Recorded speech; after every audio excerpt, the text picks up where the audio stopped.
Masan itabang paroi patpai piwa acung nong papatin thang bai nong hanlang tu ni tha kong din do hi tu kum sang ni le som ni le dia dinga achai na yang hong hemai the hi tai ke ya dinga ai som ni le nga patin dam le binai ko wa in mu kin wai la kong din do kit mai the hi ai tu kuma dinga hi chi achai na yang himai the tai hi chan chan hin pui thungu ba pa pati na hin pati ka sang bai na he revelation bung ni sang ge na pana som da khat chan te man in sim do in kating sule samarnia a ho bung sol cha a solcha hing a hiti hin sunin amasale anukha thitasa hingkit chun hitin asaye geiman naganthe nahe su chu chule nawai cha kahenai ahin nangma naho nai juda mi kahitia juda mi hilo setan vaipi ti khop na zo a hiwa hau thu atai tomu zong chu ka henai thil na yin thu ding ho hi ki chahi hel in ven napatip na a na la uwa mi abang bang chu dabar in songkul a akum ding kon cha a hi chule he so gan thei ni som na thu dingu ahi nangma na thi gein ta sanin sule keiman nangma hinna lalluku kapi ding ahi nakang nei chanin hobung ho za thagau thu hi ngai hen azowa chu thini na chun asu na loading ahi ati patine atu teng isim no khati bu hanla hilai le khapu hi ibana ichi thupon elo le revelation chapter 2 hi ibana hi le hin hilai mu na hi ipi imuwam itya hi le ichi revelation sunga hi hobung sagi hi lekha thotna anaki nei ahi ichi hobung sagi la achu ichi samarnia hobung kiti hi ama hi ani chan nei anapangin he ichi ani chan na ain anapangin ichi samarnia gamsung itabang gamsung hamit ya hile ama hi Ephesus gam tabang ama hi gam tupi ta hi he gam nom ta hi he ichi gam hi bui nai ma chaum lo mizo se no masak nagam hiji samarnia gamsung chu anahi ne ayilla hijilai samarnia gamsung chupang gam nom chupang gam hoi chupanga ipiam miau se lumung ta arum nagama dinga letarum ke thot ayilla wa tu hum ke thot pa chu inga ya kicha ta hi ne kicha ta hi ne hiji ijilai samarnia gamadi nga lekha hum ki thot chu ipiham ni tia hi le akhat na hi ipian seitam tia hi le hichi samarnia gamsunga hobung ki ti he hichi samarnia hobung adi nga lekha hum ki thot chu ahi le nang hoi pakai jesu krista thu tabang bang na hin thu diu hi hum ki ta na he hichi pakai jesu krista thu tabang bang na thu diu he ti chu ipisai dam tia le gan thei ha sat na hin thu diu hi tin a hi ne he gan thai hasan na tam ta na hin thu diu hi ti na he achule hi chi se chu hi lowa gan thai hasan na se lowa ti chan ge ya hi na thu diu hi gan thai na hasan na khat chi na hi nang hoi na thu diu hi ya le ti na he hi chi samarnia hobung mi te ho adi ma chu hi ta bang chu thu su uma a hi he tu ni hi ai ho khusung hobung sung a hin aung dan chu tu ke jahan lang hilai sapormena gam sunga sapormes na ipiam tau sunga hin mun khat chai kui ma to kha lo ding a hin la helai mun hi chi mo jang ku neu cha hi mi a hin bul hu ding a hi lo ai le min nhung ki sat pi do he ki han lang ile i chan ge ai ti jak di wam na ki chan lo mau mi ding he i ngai yo i mai nom lo di he a hin helai mun a hin samarnia te a ding a tu ki ta bang tu so tu hung ki pi a hin he a hin hilai a chun amo tu gan thai na ha san na thu diu atule thi chan ge a thu diu gan thai na ha san ne khat chi na thu diu hi ti ahung ki sei do ben chun til khat ahung ki sei ki ne he hi to mo alung mo na diu tu ti ham ni ya he le kui hi jong le ati ne he kui hi jong le hi ta bang gan thai na ha san na a thu na tho tun tu na ta san na ding dan ho ding a chu ta san na ding dan ho ding a chu so chak na le la lu ku na hi ding hi ati ki ne he Ija tu ni ahin malam ahin Christmas ong hi imano tao win Christmas time kinai cha hi tao win he tu lai yung ki chai an lang hi le hakak yong hing lo hi tan he Christmas hi nai chai ne hi ta in ija tu ni lai hin ho bung mi te ho ko ma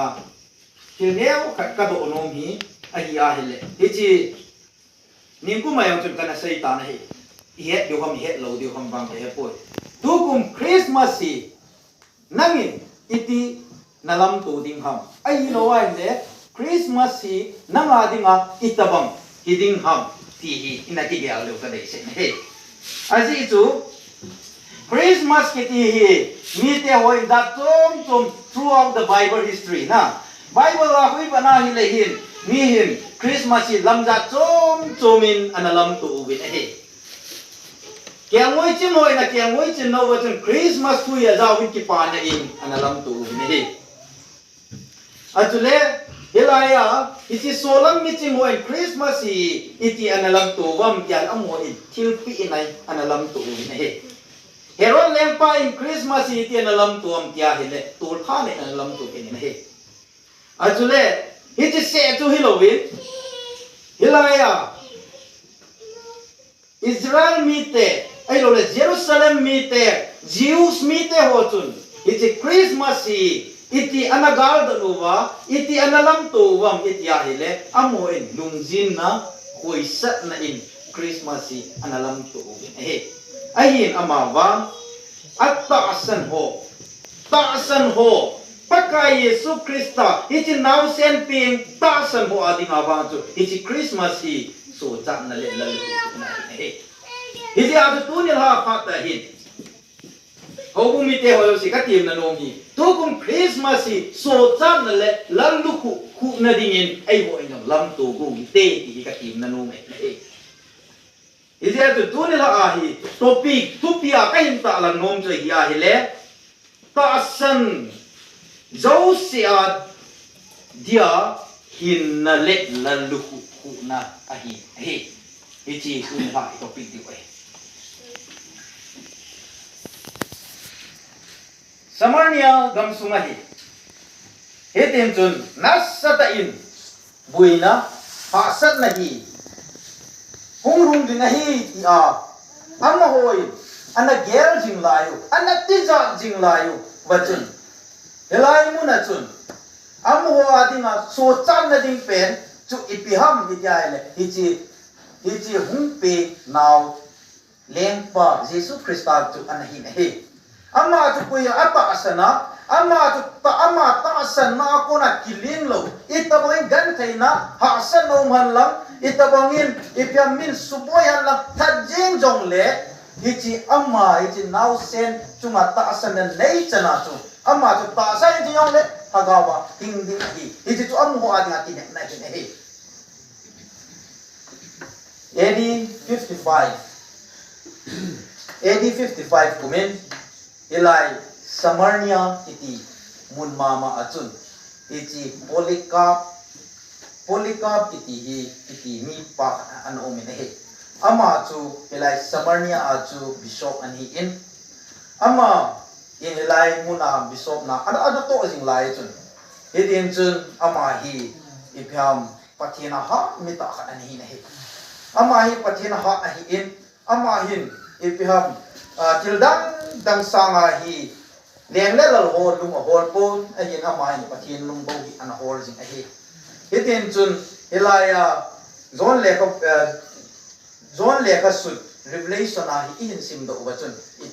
ipi muam de samalnya gam sunga hi buina ha san na kum ding a hi ti chu ichi polycarp ka ngahin ana a hi ichi polycarp ka ngahin a umin ai le polycarp mi atasan ai lo wai le ama hi Jesus Christ hi tasan wanga hin ichi ama chunga hin su gim gan theinai ong rung ta na hi ichi su gim gan theinai ong lu na hin ama hi zana hi ai pa na hin amanga hin ipi hong de tam chan pilo lukop hi mai ahin ka na hi mai na hin ka na hi le hichi polycarp min amanga hichi amu chu amana ki het ta na hi tu ni wang hichi kei wang hi meya iki go te ding a hitai ti hi ama hi anaki mu masa ta hita na hi hichi akimu masanin hichi azinga hin hichi amma sugan thei ho amma ipiam religious base ama mu nom lo ho chu ahung ubi polycarp chu ahung man taw na hi ahung mat di kon mai polycarp ko mai asai ubi na hi nang mai napakai napatien chu khat bei se le min lam se le chun kei won nami naman pu binge that jong na that pu binge akin he elaya chun polycarp adon but na tuite don but nam tia hele kapakai ka Jesus Christa hikin kum som get le bu jen hi amma ding na ka hintongin amma to na ka hintongin amma to ong ki bo min amma in kaya ding til ne chakat cha til si yong abol poi hi ti chukin iti ka sa ila ding ham atin he hitin jo amma hi asuki chaki ubin he hitin nasai lep lowa hi le amma nang hi sahang hol a hi lagi sap lu ding hi atin he hitia saya yang chun polycarp na don but na chun sahang ho chu icham hin puyuwin te ai lo le hin ko loi ubin ai lo le sap lu loi ubin atin ki he hitan ge ya cho ma chu amma in pakai Jesus Christa tu khat bei se le ma hi le a hin kho hi ki hu do ding he a hin la ama in hi chu abol pon he atta san na chu ama in sei le pon he etian chun polycarp hi amanuwin ama chu main ago win he main ago win a ya hi le ibitiam itile iti meya ago chu amai chu kong ve vu jing a hinai hi jong le polycarp cho ka lo he polycarp cho ka pon hitya thi lo phanin chun amoin tin cha in polycarp asun li u vin he polycarp chu tin cha asun liu ve la ati chunga ko na thisan hung long do ho chun mei chu nga kong chu a chen mi ing in he iti mei chu banga kong a chen mi din a hin la polycarp wang aso cha ta pon he polycarp wang a thita na he izem jong le tuni hilai mu na ka ga sei do nom chu polycarp ta san thijem ta jong le tuni chan ge ya ama ta san na ama in atta san asai lep lo pa ko na hi tuni chan ge ya Christian ta ki til ko na nei he ama hin ko tu sima chu amma hin ko tu sima ko na hi hilai amma thogim gan thaina ha san na ko samarnia ayong chu hilai chu ibiham mitam tai pen than an ai hin he it is se chu ilowa mitam ta se lo mihim se hilowa it is samarnia gam sung jong chu samarnia khupi yong chu it is polycarp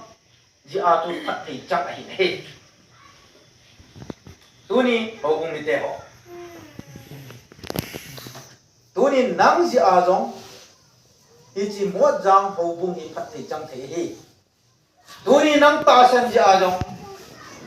mo jang kusung hi pathin phat thei bu na chang thei hi masanga ichi samarnia to Ephesus kiti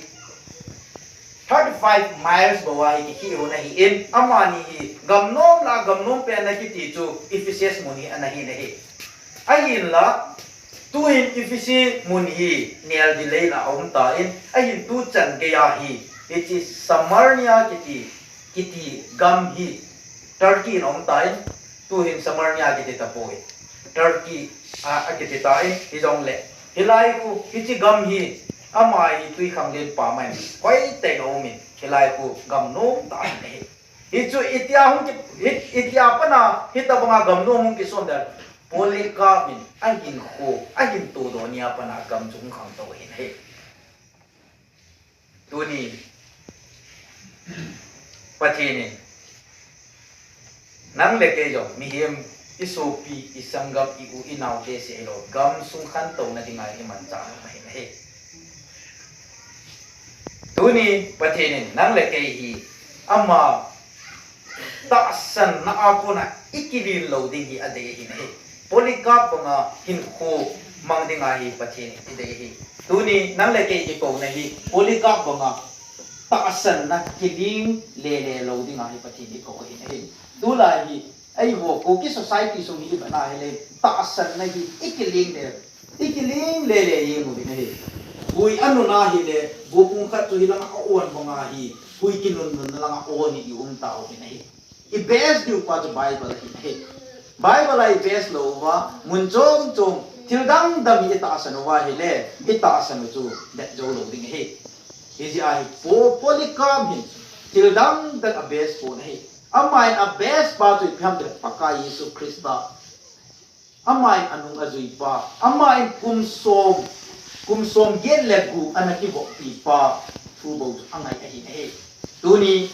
iti polikam ni aki bo pi kum som get legu aki bo pipa tu chang tu Bible abo ki mu ahi he iti ita asan biu iti ako na hi mundang dama ikilin lo din patin ni ti mu he zon bunga chang som le ni lang hi even a heli pia sayam ya heli hilai chapa chu neyen hin na chu anei editan tule pathen chapa nei lo chu hin na chu anei lo ahi ahi chapa nei chu hin na anei hi poni ka chu chapa pakai Yesu Krista hi chi hung pu ai wan tua idal ba Christmas a dinga idal ba ama anei hi nei anei a chu amai ata san na ko na kiling lo he masang lain pa chan hi au mo nei he che pa chan hi amani hi mi ho ta hi hunin amani hin lim bo hi ibyam lim sim the mum ji khola na mi che lim sim the mo a ko ni ko amani hin lim hi akila hunin nei akit soji hunin heten chun room khat dim sen hi etya milim ho chu kwai hun ta nei kwai hunin kwai jo hun hin heten chu thilia cho be yong hai le mi khat ni pe tam ya hi le hin hi chi achapa chu ama hi mun khanai gal au min gala hin achi ta nei gala hin achi ai le hilai gal mun na chun firing mun na chun ama hin aloi te hoi an hu do in aloi te ho khani an pu a hung jam nei hin agal mi te obe hi chi pasal pa ka bi taw bi nei hi chi pasal pa to ka bi taw bin akam ni jo we pitiam tia le apa hin achapa hung na ding chu agal jingin abe ni jingin nei la achapa hung kinung le ta po nei achapa hi hung kinung le ta lo pha nei hin ni khat hi ahungin hichi tesu pu ko ma chun ahung ta na hi ahungin thil khat hi newspaper leng pa khanin ahin sunin ahin joy ta na hi ahin join hichi tesu pu ko ma chun hepa nangin masang lai sun ke hi nei na he khapu na te izong le kin kana het chana hi na chapa to kana ke bo ma na chapa I kapa to lim ka cho ji honen rom khana ka koi ji hune ti chan hi ka he e nam ni hi lim dei ta na hi hune hi ji achun kin jong pi ding imacha ka nei pu in hi ja chu hi chi ka nei kham kham ka por te kham kham mi ka hin soya ka hin pi ka hung pi na hi lung se te nei sang pi na ti na hi he tin chun ai le che te si pu chun he je Allah in aven ai ya he le he chi hilaya milim ki ji chu pi ki ji ham tia la gala ka wa achapa in mi a hu do pa na he chi achapa chu agar mi te akam li pa no chu alimana ji he ne he alimana ki ji in hitin chun limin choi pa to sei ta nei he pa hi lim hi ke ji hi in chule hilaya na chapa na hu do pa yong hi ke hi hi gal lai ta ke ko ja chu chang bo jo si ke he na kyong ka hin ji hi ati nei hitin chun phat pa jo win phat chom ka jo hi chi apa chu athi ke ta nei hi apa yo ta thi in a hi le hilaya chun kumite ho in hitin chun van noi le sinami ho yo si a ko ta wi a ko win hilai muna rom sunga lim ho chu zu ding a ke ta wi nei au sana bor ji win hilai chi mi izana ke la dem sang khat sang mi nga he ta chu mi ke te ji ho ke te ji ho nei he ta chu amas sa pe na hin til dang ho yo si la do ma sam win amai an la do ma sa pe na chu pi ham ya le hilaya a chei na pe na hi chi bol ram chapang kha nin hi chi apa ko ma hin choi lim chu a chapa mi hu do na lim chu an choi nei hi chu a hin choi in ai ya le chu an chu ta he le koi ma cha ki chu nom ta po nei koi ma cha ki chu nom ta po ai le la ya chun khusunga chu ki dal khat an o min ama chun hi chi chu sam khat manin a ki chu ta nei hi chi sam khat manin a ki chu lo in chun mi ho wo choi pia sei wam ya le chi pen ta hi bola na hin choi wam dang ho oi ho choi hin la do win hin zo loi bi cho do chi to no mo he ti win he ai hin la ilaya chun a chai na chun hi chi chap basal pa ai lo le chi chapang pa lim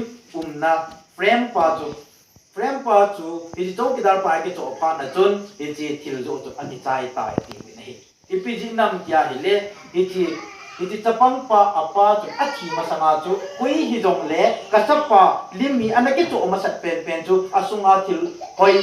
lim hoi lim phau zo si cho ma na la pi do hi tai ti hi hi tin chun ama hoi hi chi thil zo na chu kha ta win hi chi to ki dal pa ta sunga lim zo si chu anaki ta win hi hilaya ko nai sei do no mu chu ki ham hi tia le hilaya chu